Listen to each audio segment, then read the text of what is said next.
Good morning. I can't get it up there, folks. I just can't do it because it's just all that sinus stuff going on. And like I was saying, I talked to Senator Holly last night, and he's been going through it. You just told me you went through it last week. I did. And it's miserable. I mean, I tell you what, that guy over in North Korea does not have to drop a nuclear weapon. All they have to do is get everybody full of sinuses, and we can't breathe, and we'll all just shrivel up and die. But anyway, I've got a wonderful guest on this morning, all the way from LBW, actually Springdale. Correct. And over there in the back, people drive by and you see vehicles back there in the back behind the building, the house, and that is a huge kitchen in there. It's pretty large. For the first kitchen that we've started out with, it's 325 square feet. Yeah, which is bigger than most home kitchens. Yeah, not ours. Ours is 326 square feet. But anyway, folks, Chef Whelan, all the way from LBW, and we're going to talk about cooking, culinary. It's a craft. It's an art. Yes, it is. And folks they say, hey, I'm going to get a hamburger. There's a lot of work put into that hamburger. And when you go to other places other than some of the fast food places, you'll have the opportunity to see culinary artwork where they, put the mustards and the greens and the little, touches all over the plate. And you sit there and go, that's too pretty to eat. But and that's the way it should be. Well, it is an art. I'll eat it. And it's a science, too. Oh, yeah, okay. Okay, if a student, for instance, one that comes into our program, makes a mistake, I think it's important for them to understand why something went wrong. And so we cover a lot of that within our program. If a cake doesn't rise, if a piece of meat is over caramelized, in other words, if it's burned, why did it burn? Just asked my mom when she was alive. We knew dinner was ready when the smoke detector went off.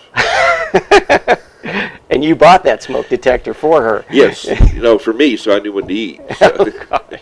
It's hard to eat that dust after it's been in there for a while. I understand. Well, Chef, I appreciate you coming on today. Tell us a little about yourself. LBW, we love what's going on over there. Bunch of great folks over there. Dr. Rydell and that group over there, just very forward-thinking, positive people. Yes.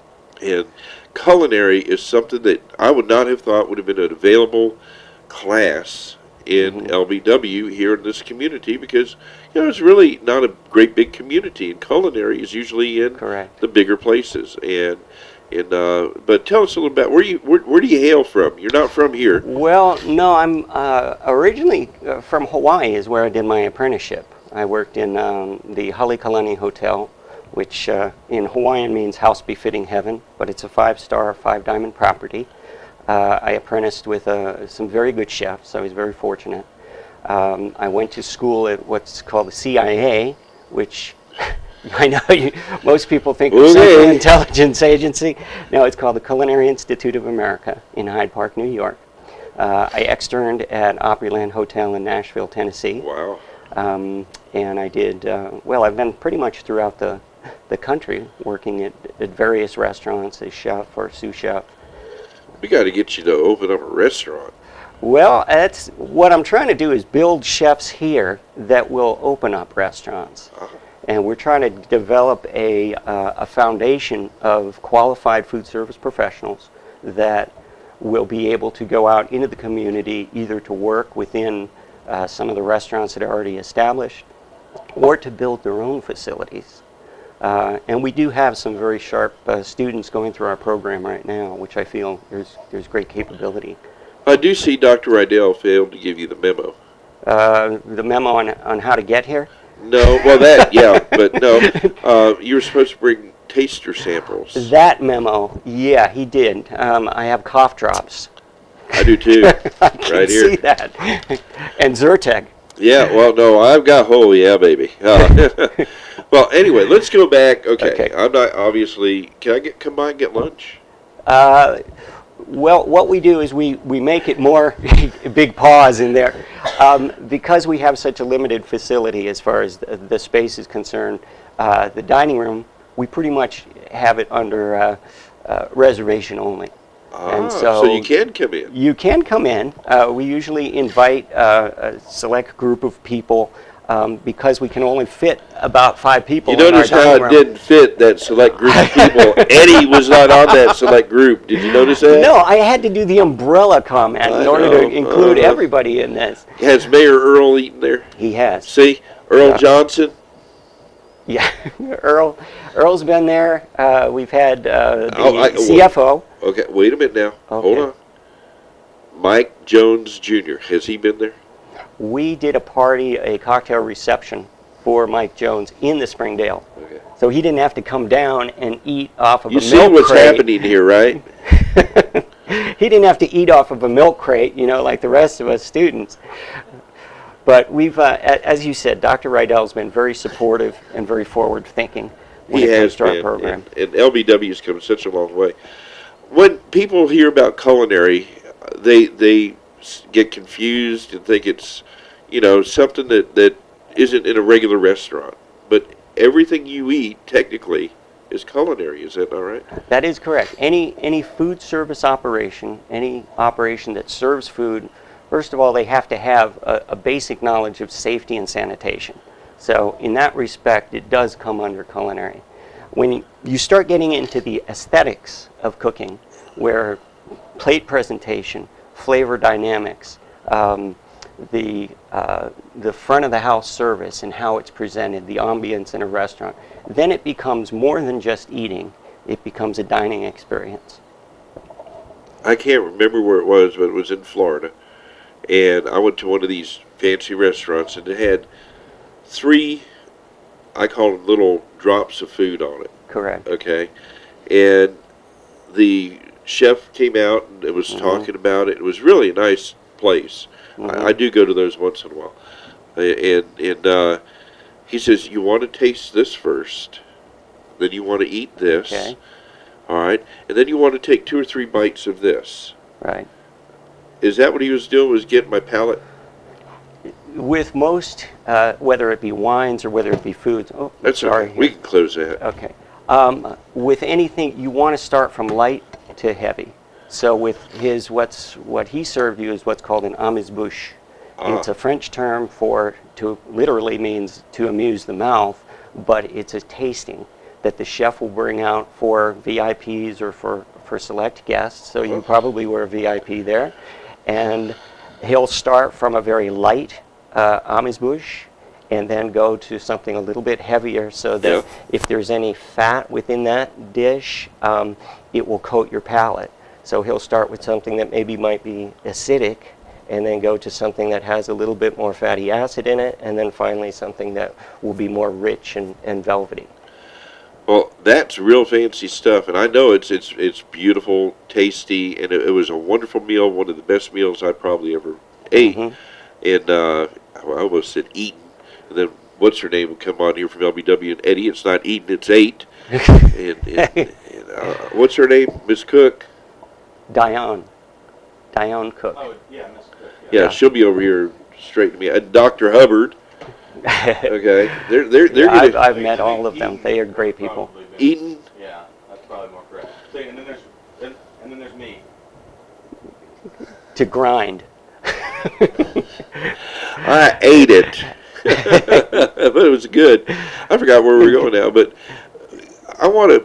You know, you said sanitation, and Correct. Nowadays, you know, it's a key thing, and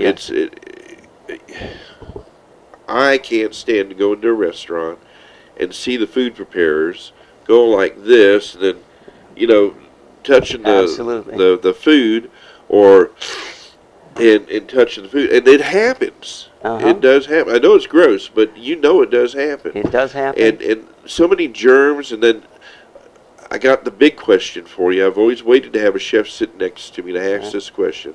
I always heard if you mix pork and chicken or something like that on cutting boards and stuff, you could really get a bad thing. Absolutely. There's, well, what you're talking about is cross-contamination. Okay. And you're talking about a raw piece of meat that's prepared on a cutting board, and then without any sanitizing in between, you're transferring a bacteria. Now, if that chicken has salmonella bacteria, then you prepare some other piece of meat and it doesn't go through a cooking process, you're not destroying the bacteria. But if you take something, and there was an incident where, I'm not going to mention what restaurant it was, that there was a piece of beef that was prepared, and then from there, watermelon that was a ready-to-serve product went into the salad bar, and the same cook prepared the watermelon and put it on the salad bar. Well, that beef had E. coli bacteria. And anybody whose immune system is very low, anybody under the age of 2 or senior citizens who are, have a weaker immune system, are going to be more prone to disease, a foodborne illness. You got to be careful. And a lot of people don't realize that when they get in these jobs where they're handling food and they're handling, things that are going to be consumed by individuals. Hand sanitation is one, because absolutely. The biggest disease I understand is E. coli that comes off of hands, and that's nasty stuff. Oh yeah, and it'll kill you. But we're going to talk a little bit about some of the other things in culinary. There's ice. You fire away. Yeah. There's actually the designing and setting of the tables and the whole. There's more to it than just cooking food. Absolutely. Well, there's a front of the house, what they refer to as front of the house, which is a dining room operation, and then there's the back of the house.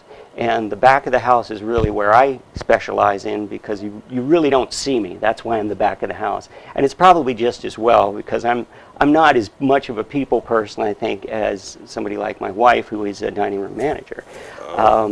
And so the people in the back of the house, their specialty is the food. The people in the front of the house is more hospitality. Their job is to make you feel comfortable when you come into the restaurant, and make you feel like a friend, or at least welcome, to understand whether or not you want to be left alone, whether or not you want to engage in a conversation. So they kind of read minds in a way. I mean, a good wait staff who's attentive. And then their job is to make sure that everything is handled cleanly, that the service is prompt, that everything around is kept clean, and it's efficiently run between the front of the house and the back of the house. When we come back, we'll be talking about some of the combinations of different things intertwined, and but a lot of folks got, I guess, bad rep with the chefs when that Hell Kitchen came out. Oh gosh, that's we'll sensationalism. We'll ask you your opinion of that when we come back. It sounds like we're going to get a good opinion on that. But we appreciate you coming on, Chef, and looking forward to taste some of them goodies that you can fix up over there. Do you do grits? I have made a grit. Yes, I do make grits. Cheese grits or regular grits? We do both. We'll do grits, and we'll do what's called a polenta, which is very similar to a grit, but it's yellow corn. Okay. Well, we're going to be right back. All right. Keep it real. Keep God in it. He got it, Dr. Rydell. See? We'll be right back right after these messages with Chef Whelan. Michael Whelan. Mm-hmm. Michael Whelan. Okay. Yep, I wanted to call you Rockin' Billy T. I like this guy. We're going to go to lunch after this. Billy Joe, I'm not coming to Vinny's number 2 today. We're headed over to Springdale for lunch. But we'll be back. Good morning and welcome back to WKNI TV 25. Caught me right in the middle of a sneeze. Don't you hate that when that happens? Gosh.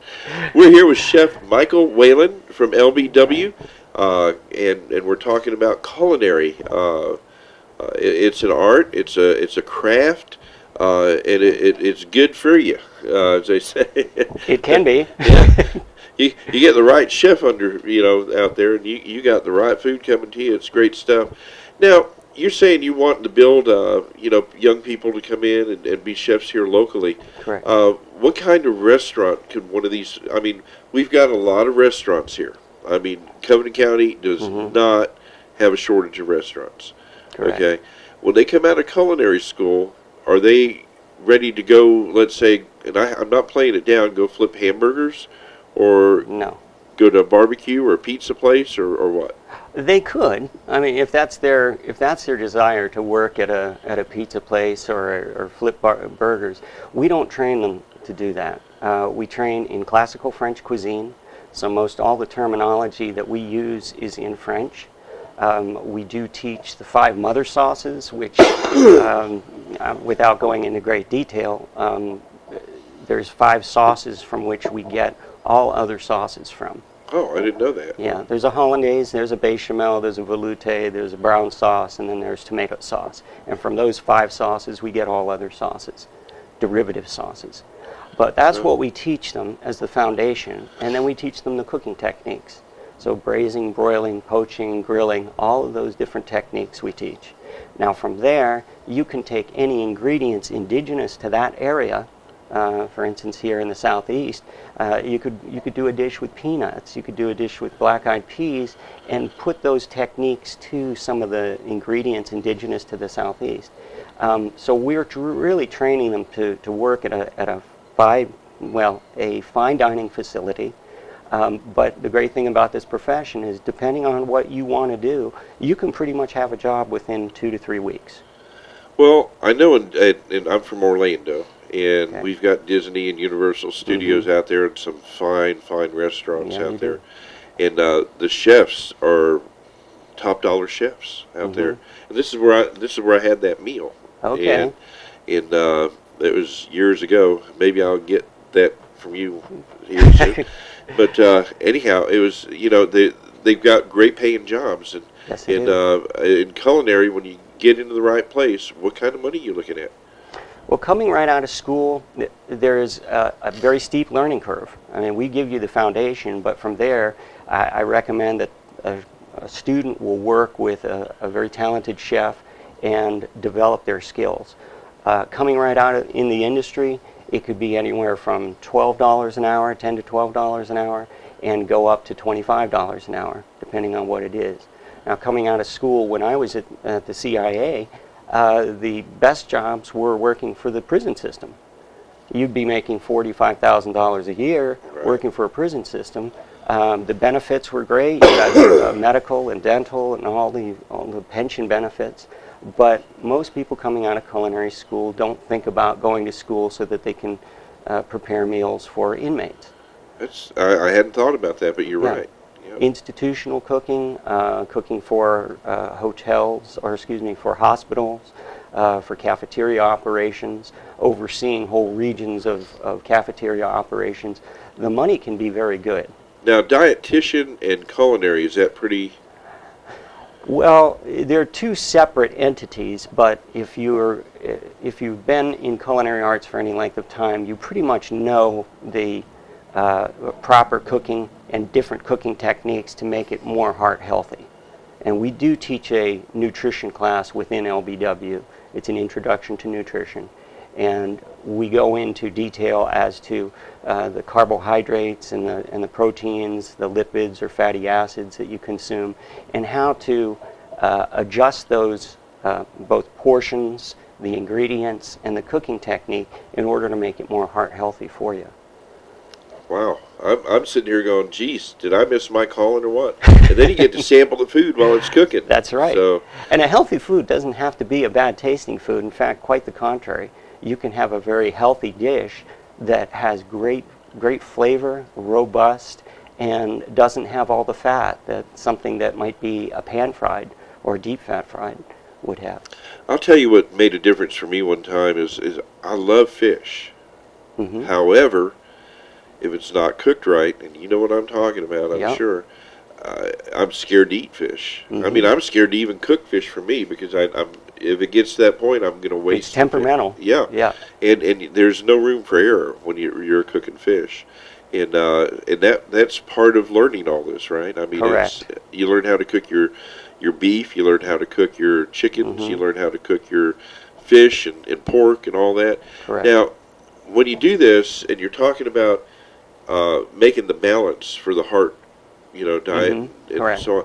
When you go to these fancy restaurants, like go to Vegas, okay, do they still have that on their minds? No, they throw that right out the window. That's what I thought, because what I ate over in Orlando sure wasn't heart healthy. No. When you go into a restaurant like that, you're paying $300 a person. I don't think you're going to be looking at something that's balanced at 50% carbohydrate, 30% fat, and 20% protein, which is the range of what you should properly have for a nutritious meal. The chef is going to showcase whatever they do best, and I think most people find that that's satisfying. I come from a Hispanic background. My mom was born in Puerto Rico. My grandfather was from Spain, and my dad was West Virginian. I mean, there you go. Okay, so there's Spanning two different. The nation. Yeah. What did you say? Spanning the nation. Spanning the nation. I thought he said something else. No. I was getting ready to kick him, Dr. Rydell, but no. Thought he insulted me, but it was their technique.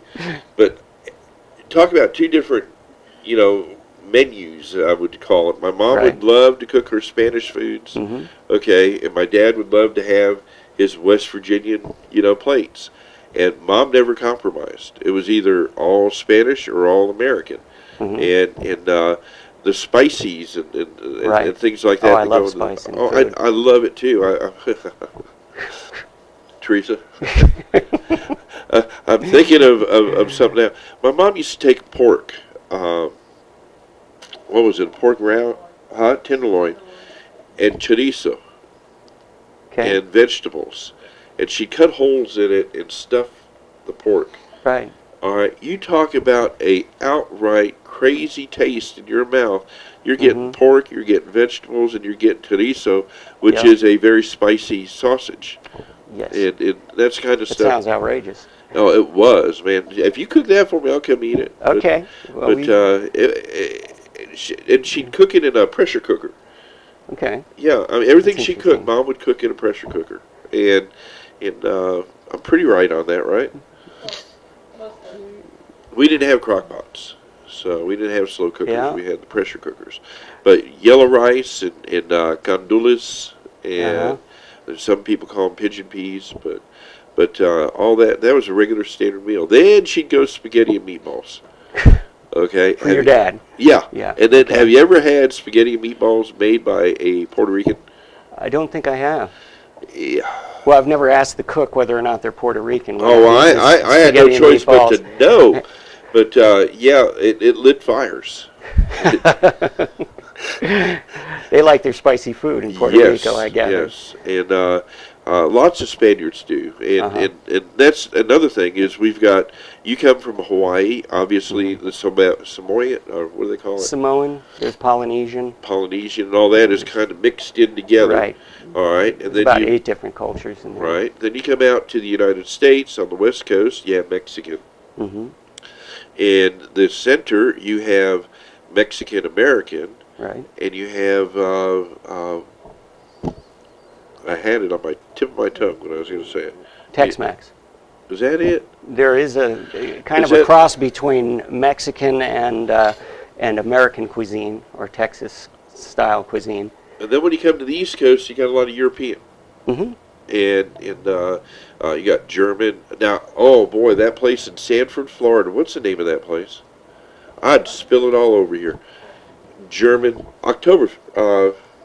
anyway. Oktoberfest? Yeah, I think that was a Schnitzengruben. It was good. and when we go down there to visit my daughter, I make sure we stop by there and eat. They've got the culinary expertise of making all the food look pretty. Oh yes. But boy, when you get it in you, it is going to send you out of there. And then there's what is it? Strudel. Schnitzel. Schnitzel. Okay. Yeah. Schnitzel.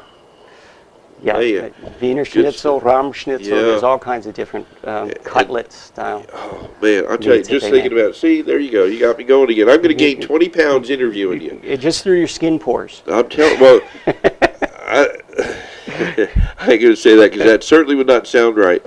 But, But yeah, you're correct. In the Northeast, they do have a lot of European influence. I mean, many of our ancestors come from the European continent, and so there's a lot of German influence, French influence, English, Irish, and those techniques are brought over, and also the ingredients that we both see from Europe, and also what was available in the Northeast at the time. A lot of potatoes, the use of potatoes in their cuisine. Potatoes, tomatoes, and celery, and corn is used quite a bit. Right. Now, I'll tell you, there was a big shock that came through the state of Florida while I was growing up. and that was a mix of all kinds of European foods. But then the Cuban refugees came over, Right. and the Cuban cuisine is a totally different. Out of all the Spanish cuisines I've eaten, is totally different. Than they're not hot, they're not spicy. Right. They're usually just bland, and black beans. How tasty can you get those? Yeah. Pretty much as tasty as your creative imagination.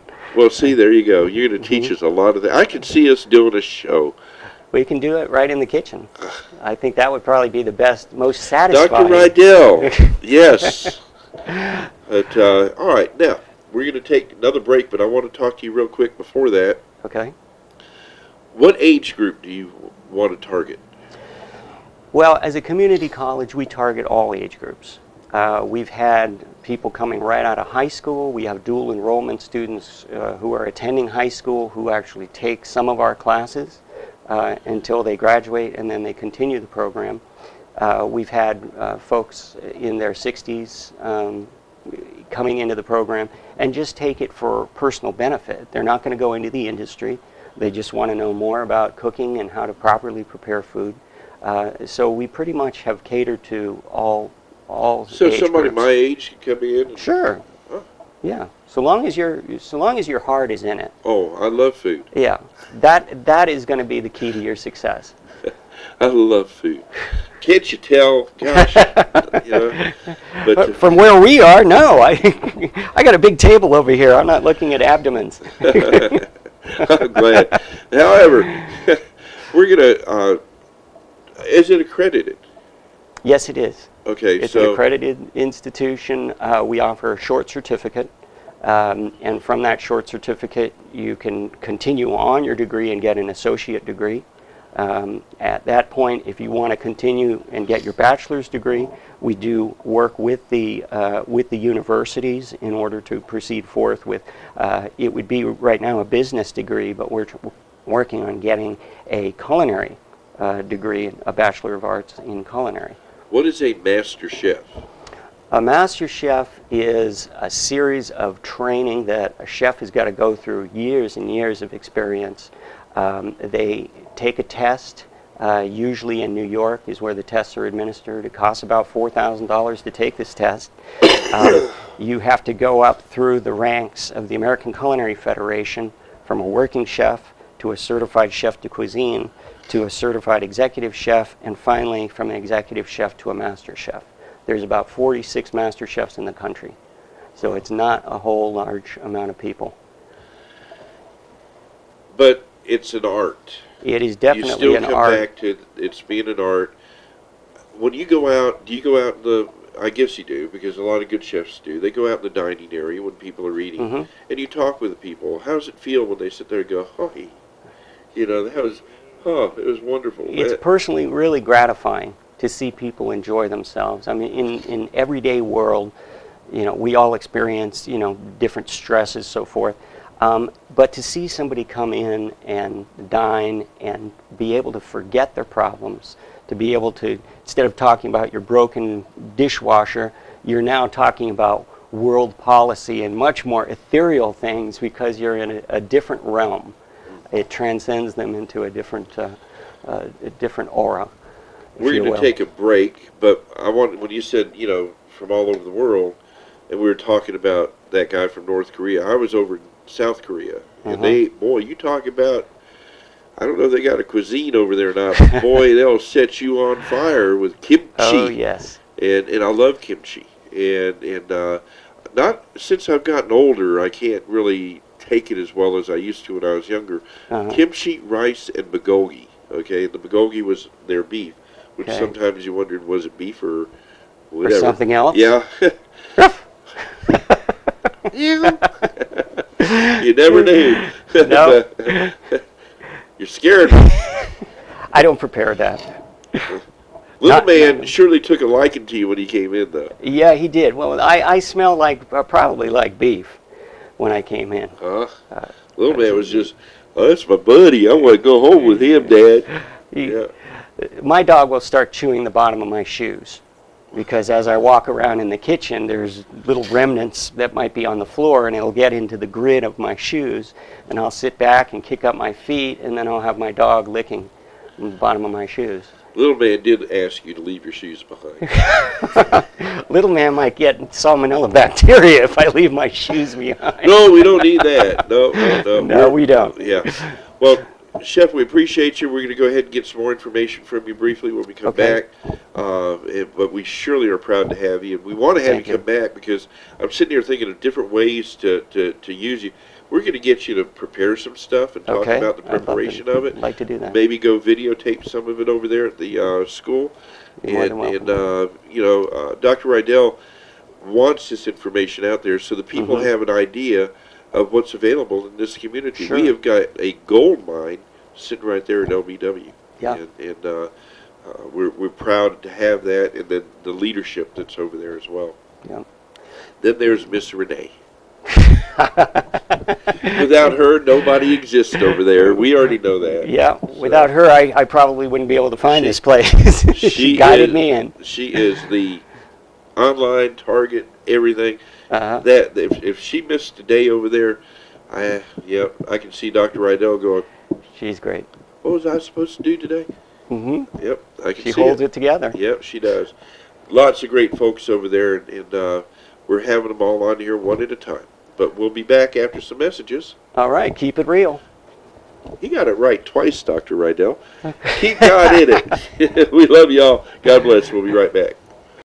Good morning and welcome back once again. Chef Michael Whelan here with us this morning. Had a lot of fun with you talking about the culinary classes that are available at LBW and some about the work and what's required and what the future brings with somebody and what they can be looking forward to. Now, let's say I come over there and I say, Mike, or Michael, I want to learn how to cook hamburgers. All right. Okay. I'm talking about, now we're talking about them Texas hamburgers. We're not talking about the 72-ounce hamburgers? Oh, well, I got you. Okay, I got to, yeah, man, oh, they're good. But I like red in my hamburger meat. Is that dangerous? Yeah, anytime you have red in the meat, you're not destroying any potential bacteria, which usually means if there's red in the meat, it's about 135 to 140, 45 degrees. In order to destroy those, the dangerous bacteria, you really should bring it up to 155 degrees.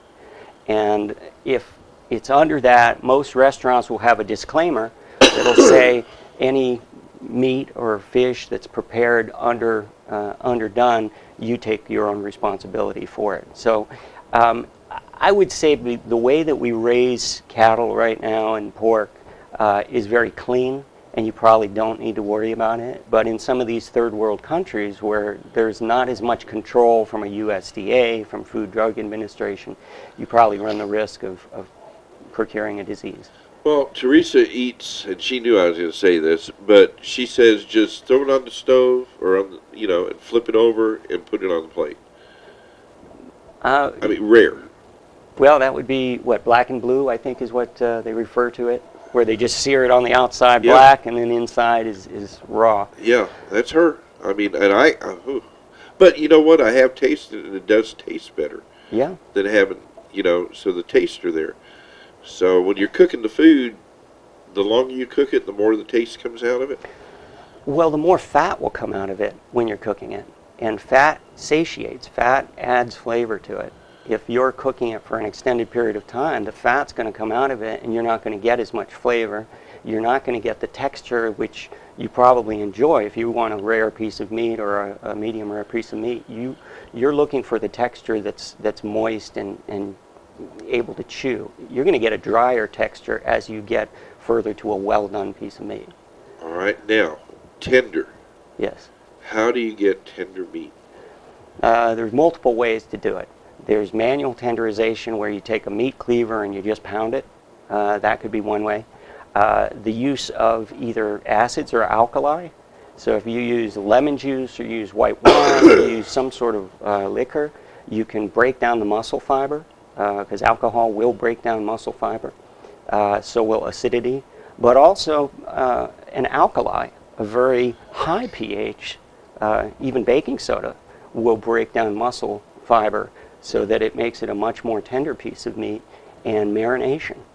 The marination. I've heard of people using like Coke. And well, you've got a lot of acid in there. The acid and some of the carbonation will help with the breaking down of that muscle fiber, but also add sweetness. What causes the toughness of the meat? It depends on the type of meat, where it comes from on the animal. If there's any sort of meat that comes from the area that's involved in locomotion, for instance, the leg, the forequarter, the neck portion of it, the chuck, those are areas that are going to be a lot tougher. When you get into the areas of the back where a cow doesn't stand up, Right. so they're not using those muscles. So the tenderloin, the sirloin, the strip loin, the rib section, those are all areas that are not worked muscles, and therefore they're going to be more tender. And they're going to have more marbling too, more fat. Okay, so that's, when you say marbling, the lines going through it. Those are those little lines that go through the meat. The thicker those lines are, the higher the grade of the meat. So if you get, for instance, it starts at prime, it goes to choice, then it goes to select. You say the thicker? The thicker those fatty lines are in the tissue, the better the quality of meat. Oh, okay. I would think it would be the other way around. You would think so, but because fat does add moisture to it And flavor. and flavor, Right. that you're going to get a better piece of meat, a more moist piece of meat, by having that marbling in there than having a leaner piece of meat. Well, this is the typical redneck barbecue grill guy's question. Okay. I got a T-bone steak. Right? I cook it medium well on the grill. Okay. How come one side's tougher than the other side? One side will melt in your mouth, Mm-hmm. and the other side you got to really gnaw at. That's a good question. With a T-bone steak, it's the way it's cut. So you have on one side of the steak a New York steak, and then you have the spine, and then you have the tenderloin on the other side. Huh. So the tenderloin is the moist piece, that small eye portion of it, whereas the larger piece of meat of the T-bone is the strip loin. And the strip loin is a tougher piece of meat than the tenderloin. So it's all how it's cut. If you isolate that tenderloin, it's going to be just as moist as that one little piece of meat. If you take a strip loin, or a New York steak, as you call it, and you try that, that's going to be a little bit tougher than the tenderloin. Always wanted to know that question. I sat there and I said, man, I'll tell you, I love... It's a good question. Thank you. Not many people know that. Zyrtec D, baby. It works every time. But we want to thank you for coming on.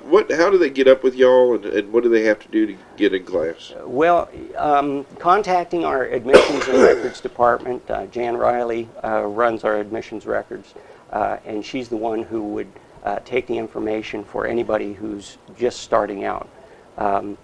There is financial aid available through Pell Grants. There's also private grants available through Seagram's Corporation, Heinz Corporation, McElhaney & Sons, Nestle's Corporation. There are a lot of different private sponsorships. See, there's other things, too, that we didn't talk about with the chef, is even making candy and chocolates and things like that come under his, Correct. hat that he doesn't have. But, everything you eat, everything that is gone across the palate is considered to be edible or whatever, comes out from being a chef. I mean, you can be a chef to do it. Correct. Now, when I was in Vegas, see, people used to say, man, he's been in Vegas, Orlando. No, when I was in Vegas, I saw the chef with a chainsaw carving out ice. Yes. What is that about? That's all about show. There really is no, well, there could be functionality to it if you It's make gorgeous. Oh, yeah. It was probably like a swan or... It was a dolphin. A dolphin. It was okay. a dolphin. It was several dolphins coming out. Okay. Yeah. If it functions to keep something cold, for instance, if you put shrimp in the base of it, then it becomes functional. They had salmon and all that all Okay. the way around it, yeah. And what the chef will do, sometimes it comes under the category of the pastry chef, sometimes under the garmager chef.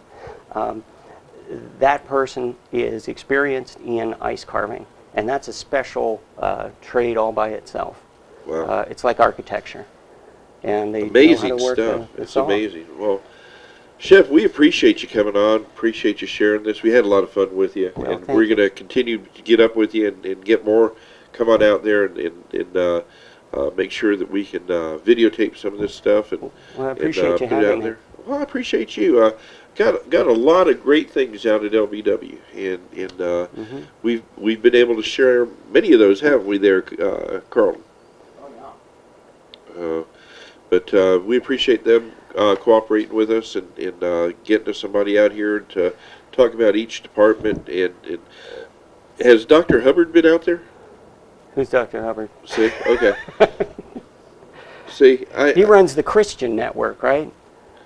No, not that one. Not that one. Okay. Steve Hubbard. Well, that's his name too. Steve. I'll probably get in trouble for that. When I look at him, he's one of the nicest guys you'll ever meet. But he was on last week, and he's what, English and music and He doesn't have anything to do with the English. I'm sorry, the music at the school, but he does English and literature. English and literature. Composition. Fantastic individual, and maybe you'll get to meet The him name over sounds there. familiar, though. Yeah. But yeah, and then we had Mr. Hutto here, Oh, yes. and Jimmy. yeah, and let's see, Miss Cook. I'll never forget her because I felt Dione. she was over here doing that to me when I Oh, you're kidding. like my old English teacher. She's a special person. Oh boy, yeah, Eddie. You got We're to supposed to have Mr. Johnny Brewer in sometime. Yeah, that's right. Mr. Brewer will be in All next right. week. So Wow, you got the whole gang coming in from Yeah. LBW. yeah, we sure do. So Chef, appreciate you. We're going to be coming out there visiting you more than you want to know. Oh, I appreciate that. Yeah, we'll look But forward thanks for to coming on. it. All right. God bless you. Thank you, sir. And boy, does he have a hand. He has cut a lot of meat. Didn't even get into butchering and stuff like that. Well, we can do it the next time around. We're going to get you back because there's Yeah. a lot of things we didn't cover. Oh, there's a huge amount of stuff. Man.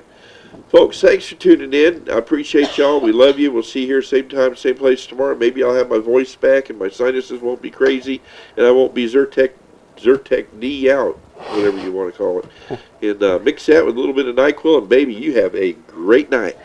Oh, gosh. Love y'all. Keep it real. Keep God in it. God bless you. We love you. See you tomorrow.